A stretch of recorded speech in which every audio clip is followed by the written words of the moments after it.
Assalamualaikum warahmatullahi wabarakatuh. Saya Samuel Alberto Hutahayan dari kelas A16 kelompok 3 dari Latsar gelombang 2 ingin memberikan pengalaman belajar saya atau learning journal tentang Smart ASN. Jadi pada poin pertama ini yang saya belajar pertama itu ada sebenarnya manajemen ASN, yaitu adalah memahami profesionalisme.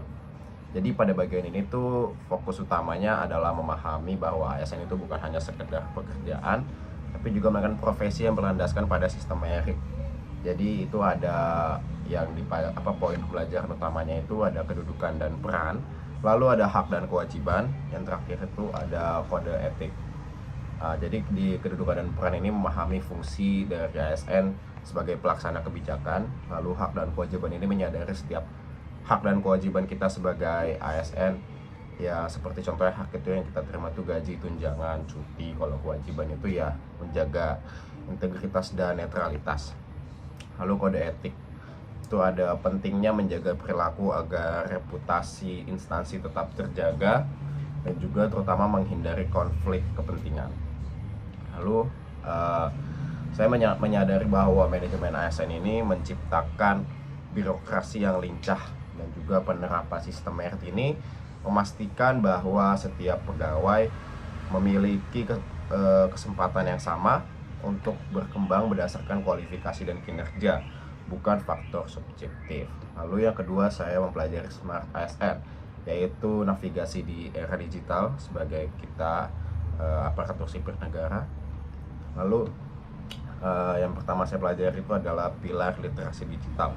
Pilar literasi digital itu apa aja sih? Yang pertama tuh ada digital skills, digital culture, habis itu digital ethics, dan juga digital safety. Yang pertama itu digital skills, itu kemampuan kita mengoperasikan perangkat lunak dan keras untuk mendukung pekerjaan. Lalu yang kedua itu ada digital culture, yaitu membangun wawasan kebangsaan dan nilai Pancasila dalam berinteraksi di ruang digital. Lalu yang ketiga itu ada digital ethics, yaitu etika berkomunikasi kita di internet agar tidak terjebak dalam berinteraksi di ruang digital. Lalu yang terakhir itu adalah digital safety, yaitu kesadaran akan perlindungan data pribadi dan keamanan perangkat.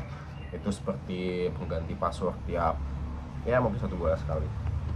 Dan juga refleksi diri saya menjadi mempelajari Smart ASN itu, kita tuh harus adaptif.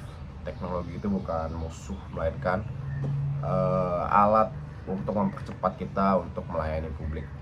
Namun integritas tetap yang utama. Teknologi canggih tanpa etika digital hanya akan merugikan masyarakat. Oke, sekian dari saya, Samuel Alberto Tahayan. Terima kasih. Dadah.